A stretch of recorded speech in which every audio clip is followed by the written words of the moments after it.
Après 6 années dans l'enseignement primaire, un enfant qui a eu jusque-là un parcours normal a 12 ans et son CEB en poche, le certificat d'études de base.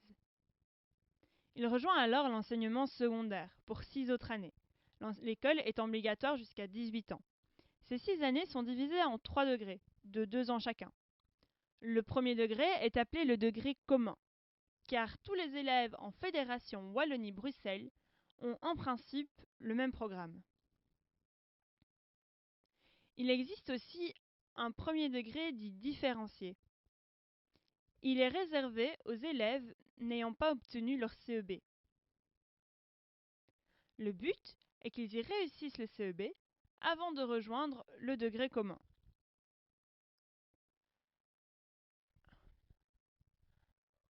À la fin de la deuxième année commune, les élèves doivent choisir une option pour la troisième année. Il y a 2 filières possibles. Celle de transition et celle de qualification. Chaque filière est divisée en sections. Les sections comportent une série d'options qui dépendent de l'école.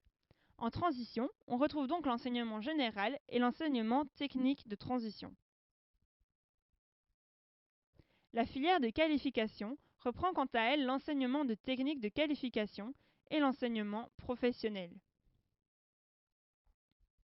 L'enseignement artistique se retrouve dans les 2 filières. Nous reviendrons plus en détail sur les différentes filières dans une prochaine vidéo. Notre étudiant est donc en 3e année. Il peut encore changer d'option pour sa 4e année. À la fin du 2e degré, le choix d'option devient définitif. En effet, une fois en 5e année, l'option choisie doit rester la même pour la 6e, qu'on appelle aussi la réto.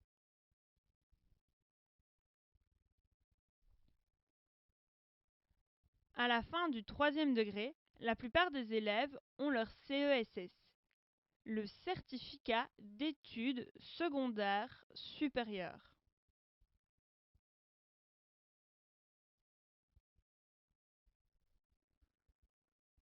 Les élèves en professionnel peuvent soit effectuer une 7e année pour obtenir le CESS et poursuivre des études à l'université ou dans une haute école,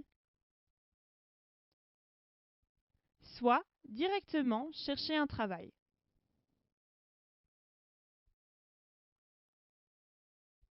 En dehors des filières de l'enseignement dit de plein exercice, les étudiants peuvent aussi rejoindre un CEFA, un centre d'enseignement et de formation en alternance.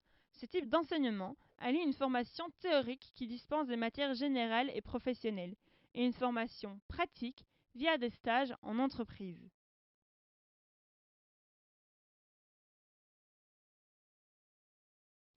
À la fin de sa formation, l'élève ayant choisi une formation en alternance peut travailler dans le domaine qu'il a étudié.